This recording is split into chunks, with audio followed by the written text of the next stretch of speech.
4th Avenue Ministries on a weekly basis. Actually, it's not weekly, it's twice a month. We go down on a Sunday afternoon and we distribute food. We give them a hot meal and share a small amount, Word of God, because their attention span's fairly short at this point. 4th Avenue is a 17 homes, and I use that term loosely, where people are living in very slum-like conditions, because that's all they can do. There is a lot of drug addiction, a lot of alcohol, and a lot of other tough stuff taking place there. And so we go down twice a month and give them a little bit of food, a lot of encouragement and love, and share the Word of God and let them know they have value in His eyes. In the time we've been there, there's been some really neat changes. One of them just happened maybe 3 weeks ago now, because the first time I went up on a lady's porch, knocked on the door to ask her to come join us for some food and did she need groceries, she swore at me and told me to get off her porch. The second time she yelled, "I'm okay, don't need anything." Third time she said, "No honey, I'm good." And the fourth time she came out and we were able to, she had a meal with us. She picked up her groceries, and when she left, she just said over and over, "God bless you, God bless you." It's a huge difference.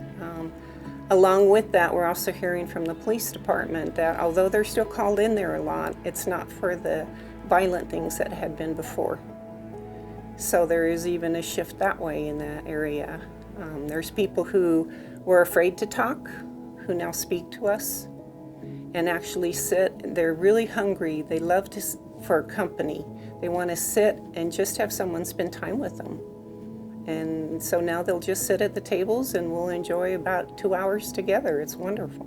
Well, the idea for the ministry came from the Lord taking me into that place. I was at the time was cleaning rental properties and was sent in there. And the first time I was just horrified by the darkness there. It was like it would just sit on your chest and take your breath away.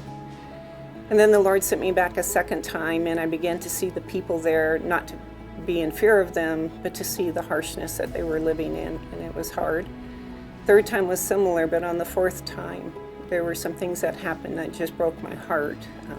One of them was when we removed stuff that was left. It was blankets that had cat barf on it, and we put it in the dumpster, and then we saw people coming out and pulling them out of the dumpster because they're so desperate down there. So that night, I stayed up all night praying because I couldn't sleep about it. And the next morning, I was crying at my husband, asking him for his help because I knew I had to do something. People shouldn't live in that kind of darkness. And it wasn't money they needed, it was Jesus. So Peter and I talked for a long time about what to do and how to do it, and contacted Pastor Bob and asked him for his help because I said, "I'm not asking you to do this, but I don't know what to do." And so he came alongside and got us started there.